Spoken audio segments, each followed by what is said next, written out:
Qu'est-ce que c'est? C'est le numéro 2 de la revue qui arrive en kiosque le 7 septembre avec en couverture le titre du grand dossier. Faut-il mettre du sentiment dans nos assiettes? Enquête sur notre consommation de viande. Et puis bon, il y a évidemment nos recettes d'automne, notamment cette flamencouche au shiitake et épinards, mais surtout risotto au cèpe, girolles et sel. Ça, j'adore. Cette polenta crémeuse avec une poêlée de champignons. Cette recette est dingue. Et après, évidemment, il y a d'autres petits dossiers. Donc là, on a le portrait quelqu'un de bien, une cantinière qui se creuse la tête. Mais ce qui est intéressant, ce que nous montre ce papier, c'est que c'est possible parce que la commune finance en fait ce service qui est déficitaire, mais c'est pas grave parce que c'est un pôle d'attractivité. Les gens viennent s'installer dans cette commune parce qu'il y a une super cantinière, donc c'est génial. Aussi, vous m'avez souvent interpellé en me disant pourquoi vous mangez toujours des gros plats de viande. Et en fait, la question qu'on s'est posée, c'est parce que moi j'aime les bistrots traditionnels, c'est pourquoi il y a si peu de cuisine végétarienne dans ces bistrots-là. Il y a évidemment la suite de la BD, et donc là on part à Ithaque, sur l'île d'Ulysse.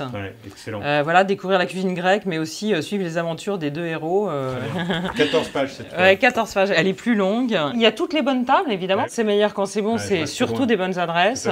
Donc ça va du petit estaminet du Nord à un grand château dans les Pays de Loire. Il ne faut pas donner Et on est même parti dans les îles, à Marie-Galante. T'es contente? Je suis super contente, mais déjà le numéro 1, j'étais contente parce qu'on a réussi à le sortir.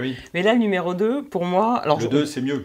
Ah bah le 2, c'est mieux. Une nouvelle rubrique aussi très importante, buvons intelligent. Abonnez-vous parce que ça nous aide. Plus on aura d'abonnés, plus on pourra approfondir ce travail et plus on pourra durer. Tout à fait. Donc on a encore besoin d'abonnés. Le 7 en kiosque? Le 7 septembre. Et avant, si vous vous abonnez, direct dans votre boîte aux lettres.